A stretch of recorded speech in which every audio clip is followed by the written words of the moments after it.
Hello, my name is Robert Hollis. I want to thank you very much for getting on this Periscope. Thank you so much for the hearts by tapping on the screen, and then also for sharing this with your followers, your Twitter followers, your Facebook followers, all of your followers, okay? I know that you also can go on periscope.tv and go /Robert Hollis. You've probably seen that on the post where you can watch this up for the next 24 hours. And then from there, you can go to lifemechanic.com, click on the blogs, and I take my Periscopes and I edit them and then put them up on my blog. So a lot of free training there on the blog, and also a lot of paid training, mentorship, and stuff like that. So anyway, the title today is competitive versus creative. Now, one of the uniqueness things that you'll understand this is I got this subject, which was a massive change for me, out of the book of Science of Getting Rich. There's a lot of really key core principles in there of changing your psychology, you're changing your thoughts, changing your philosophy. And if you listen to people like Jim Rohn, Tony Robbins, some of the, Bob Proctor, some of the best performance coaches on the planet, Dr. George Pratt, the book that, wrote the book, The Code to Joy. He's actually also one of my performance coaches, is they all talk about this concept that, that success in life, happiness in life is about 80 to 90% psychology. 90 to 80% philosophy than actions.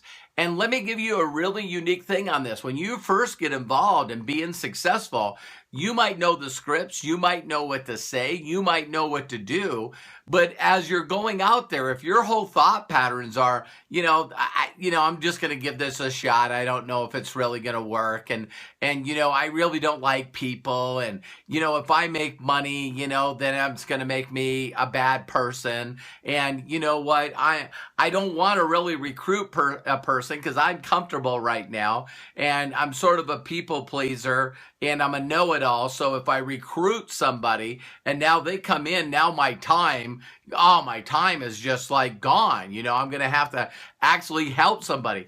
I always tell people all the time that they might be doing some of the similar or exact things that I'm doing to actually connect with people every day. I connect with 20, 30, 70 people a day, brand new people that I never met, never heard of before. I'm constantly connecting with that many people on a daily basis. So you sit there and think about, even if I wasn't that good at communications, I wasn't that good at my skills, I didn't have work ethic. If you got 50 new people that you were connecting with on a daily basis, you're going to get somebody. There was a phrase that I heard a long time ago, and you guys will probably get a chuckle out of this, but a blind squirrel can find a nut sooner or later. Thank you, Curtis. I really appreciate that. So a blind squirrel, can get a nut sooner or later. So, you just keep doing it. You just keep doing it, right? But let me explain this to you when I got this, because we grow up, a lot of people, again, I haven't been in every country. I'm not familiar with every culture and every environment. But, in the United States, you're really, really growing up in a very, very competitive culture, atmosphere, environment. Everything is like almost dog eat dog. I remember, once I learned this competitive versus creative, I remember Richard Branson one time, multi-billionaire, Virgin brand, Virgin Airlines, Virgin Galactica. And he said, I just don't get the understanding why American corporations feel like they got to be the biggest and the baddest, and they're willing to crush and destroy anybody. And if you remember the first stories about, Bill Gates and Steve Jobs, can you imagine? We found out later that, behind the scenes, they were helping each other out a little bit. But can you imagine? It was always like, I'm going to be there first, and I'm going to get to the market first, and I'm going to take your stuff, and you're going to take my stuff, and I'm going to capitalize on the market, and I'm going to be number one. And it's all about this. So at the beginning stages of Bill Gates's career, and you can read it, and a lot of his stuff is not only was he competitive, but he was a shrewd businessman. It's like anybody that he thought could possibly get to the market with something first, like Netscape. To think that Netscape was like the first browser. I remember, having a bunch of 3.5, 3x3 floppies, and they're all taped together. And, there's a story in Bill Gates's book called The Road Ahead, where people kept telling him, what about the internet? What about the internet? We need to get a browser. What about email? And Bill Gates wrote a memo to all of his team saying that the next person that talked about Netscape Navigator was going to lose their job. I'm tired of hearing about it. We're focused on creating, I think, probably Windows 95 at that time or whatever it was. It's like, I don't want to hear about it. You know what I mean? Forget about it, And then all of a sudden, what somebody did is they put the floppies on his desk on a Friday afternoon. And he said that he came into the office, he seen him there, no one was around, they're all leaving, and he flipped these things in, and get this, he said he stayed there the whole weekend. Uploaded Netscape Navigator, started surfing the web, woo, you know what I mean? And get this, when people came back on Monday, he said that they're stopping everything, and we now got to focus on a thing called Internet Explorer and Outlook for mail. And what did he do to destroy Netscape? He gave away his browser and his email client for free. Is that amazing? To know that overnight he just totally destroyed all these companies because he was worried about losing something. He was already a billionaire. Microsoft was already doing billions. Why do you got to try to go after everybody? Why do you got to try to destroy everybody? Right? And so, long story short, you hear about the Bill Gates today, and there's no human being on the planet that is now given more to charity and humanity than Bill Gates. So you can change, and one of the key factors of Bill Gates changing was not only marrying his wife Melinda, having children, his daughter, his first daughter, and you're seeing that effect now on Mark Zuckerberg, all right? So here's the point that I want to bring up, is that when you first get out and you start marketing in the world, and you become competitive, and you hear people, the way they pitch is my company's better than your company. My comp plan's better than your comp plan. My upline's better than your upline. My training's better than your training. My company's better than your company. My company owners are bigger than your company. You know what I mean? My dad can kick your dad's ass. And it's like we grow up around this competitive thing where right now when I watch colleges, you know what I mean? The first, people that I got around that were really in colleges was a friend of mine, Mike and Allison Hickman. I just loved them. They were really good friends of Terry and ours and Atlanta, Georgia. And they went to Georgia Tech. And Georgia Tech played against Georgia. And I'm telling you what, fist fights, fights in the parking lots. I mean, wow. I mean, these people are serious. And the next time I sort of get exposed to it is through Doug Harkins. He's on here, right? And all of a sudden, Doug Harkins, and he's talking. It's funny. I ask him, hey, how's this doing? And he goes, USC is doing great, and we're doing better than UCLA. So you always got these rivalries. And, we call it, sibling rivalries. We got, people competing, classmates competing against each other, colleges competing against each other. Do you see how it all of a sudden, it shines in our government? You know what I mean? There's all this division. See, when you got competitive, it's like you're a Democrat, I'm a Republican. I can't agree with you. Are you kidding? Are you kidding? You're out liberal versus conservative. You know what I mean? And there's all this stuff about competition, races against each other. Who's better, male or female? Female better drivers than male drivers. And you just always hear this competitiveness that you grow up with. That's part of your culture. It's part of your environment. You know what I mean? So you even got this whole concept where if you really look at the things in life that you're competitive against.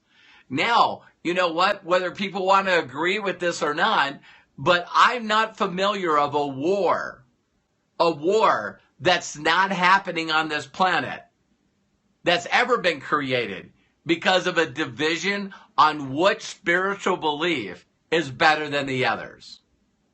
You see what I mean? It's like all of this stuff. It's like, I would rather kill you. I would rather kill you than have you not in my religion.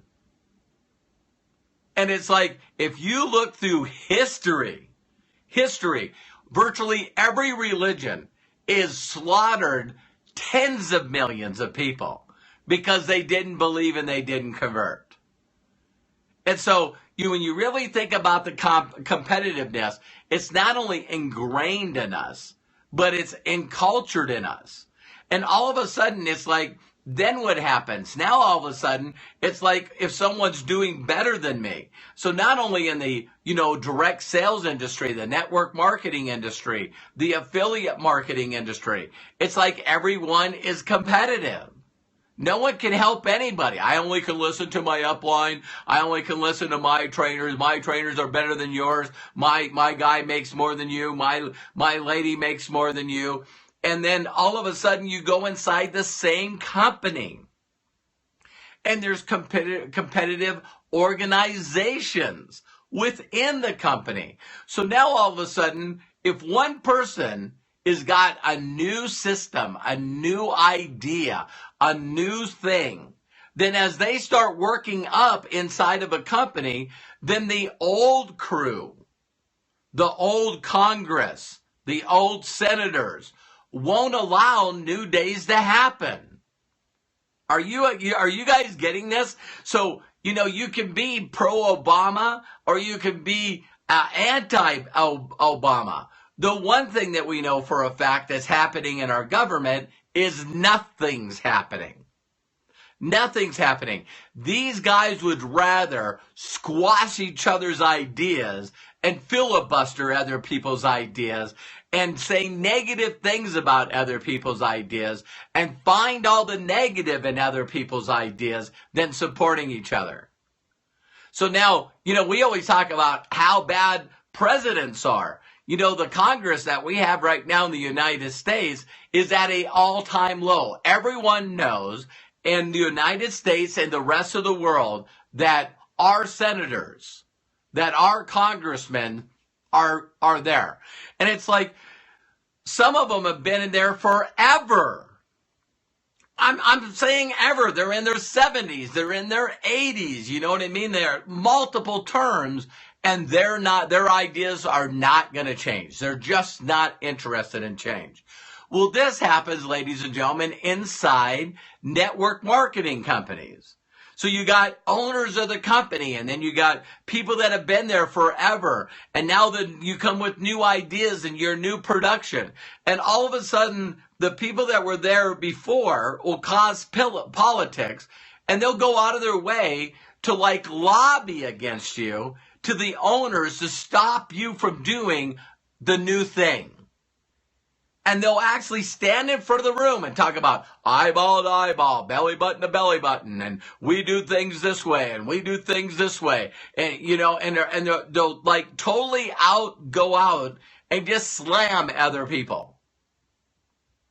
And some of these people have uplines that will do everything in their power to squash their production. Can you believe that? They just won't allow new ideas to come in. They won't allow new anything to come in. And the most dangerous, you can look this up on the Google. I did a post on it quite a while ago. The most dangerous sentence in language is we've always done it this way. The most dangerous sentence that you guys can hear is, this is the way it's always been done. This is the way that we do it. What about innovation? Everything out there right now in the innovation world is just amazing. You see all the new things that got new ways to produce energy, new ways of doing everything, new ways to take care of your health, new ways of doing everything. And, there's where the creative things come from. Think about the people that are, all of a sudden everyone's laughing at Amazon. They're not laughing at Amazon now. Everybody used to laugh at Facebook. They're not laughing at Facebook now. Everybody's laughing at Instagram or Snapchat. They're not laughing now. Everybody laughs. Why would you want to do a Periscope? I still know people, and you guys hear them right now. It's like, Periscope. Why would I do Periscope? Well, that's the difference between becoming competitive and creative. See, a competitive person wants this to go out to everybody. They understand the concept of abundance. They understand the concept, the more you give, the more you get. They understand the concept, if you share with everyone, you in turn will be rewarded. I'm not the Einstein that came up with this. Think and Grow Rich, Science of Getting Rich, said, if you can come out and think about helping other people succeed in life, in turn you'll get everything you want. And there's this whole group of competitive people in marketing that I'm just going to share with my group. I'm not going to give the secret sauce to anybody.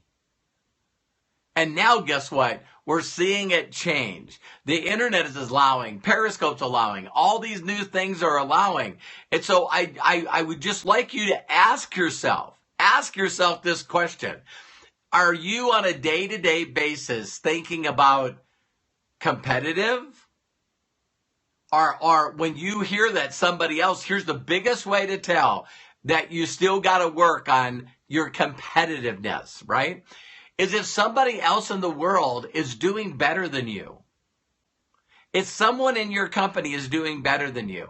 If someone you won't promote and edify. Somebody that's doing better than you. See, you'd rather be competitive. You'd rather watch my Periscopes, take notes, and do your own. See, you don't want to give edification and promotion like I do to my upline Bill Gould or my mentor Bill Gould or another one named Roger Penske or Jim Rowan or Ray Higdon. See, when I learn from people, or Bob Proctor or Tony Robbins, see, when I learn from people or Dr. George Pratt, I could go on. And when I learn stuff from people, I love edifying and promoting because I know that there's abundance. See, I know that the more I give, the better I get. The more I give, the wealthier I become.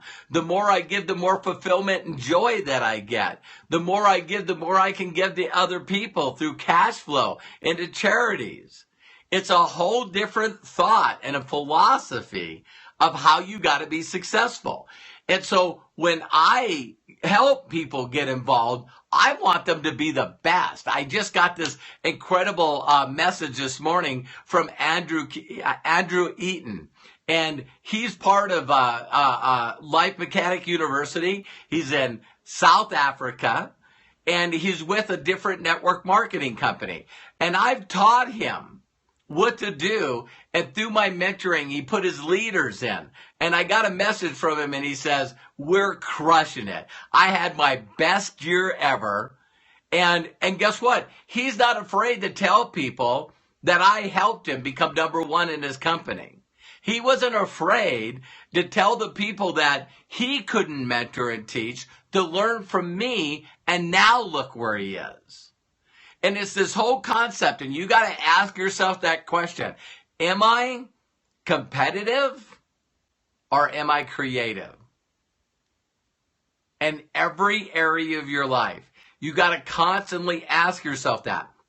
Because if you can be resourceful instead of always looking for resources, see, if you're competitive and you're not sharing your wisdom, you're not sharing your knowledge, you're not sharing the new stuff. That's why affiliate marketing, Amazon, Alibaba, all these companies, eBay, that's why they're sweeping the world.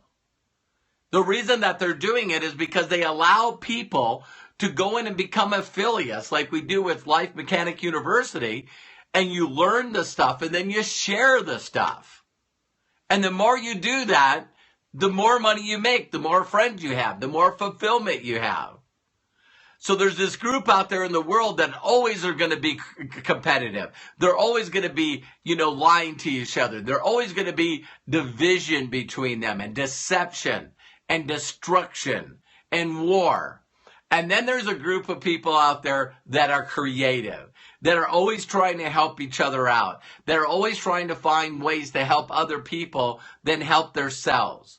And it's like that whole concept of, a high tide raises all boats the same. And so ask yourself that question, am I being competitive here? Or am I being creative here? Am I a contributor? Am I somebody that is helping people out? Because the person that helps the most people wins. Bottom line. It doesn't have to be about finances or anything. And I'll leave this Periscope with this one thought. When I heard this statement from Jim Rohn, it changed the person that I am. And that's this. I want to hear my name and other people's success stories. Whether they're written, whether they're video, whether they're audio, whether they're on stage. When people tell their success story, I want my name to show up. Now, not more than Tony Robbins, not more than Bob Proctor's, not more than anybody else. You see what I mean? So, so the whole concept is, what if you could just deliver, and then when somebody says, well, what about so-and-so stuff? What about so-and-so stuff? What about, it's awesome. Or, I really don't know much about them, but I wish them all the happiness and success in the world. Maybe you reach out to them. You know what I mean? So it's funny that I actually have, testimonials with people, and they have testimonials of mine, and I have testimonials of theirs. You start working in a creative mindset and helping each other. You're not worried about me doing a video for Eric Worre, or me doing a video for Ray Higdon, or me doing a video for Todd Falcone, or me mentioning that Lisa Grossman's awesome. See, you got to get into a position where you're not worried about someone else taking the stuff that's yours. The more that you're not worried about abundance, then you come from a scarcity mentality to an abundance mentality. So that's my Periscope for today. I really appreciate each and every one of you getting on here. I love the hearts and all the nice comments. I always go back and watch my Periscope to see the incredible things and if each and every one of you want some more information from me, go to lifemechanic.com, /blog. And I'm looking to help in each and every one of you through these Periscopes and helping you be the person that you want to be. Any way I can point, guide, and direct. So anyway, take care, each and every one of you. I love you, each one, as you're saying thank you, and I love you. I appreciate you too. Again, take care. God bless. Talk to you soon. Bye-bye.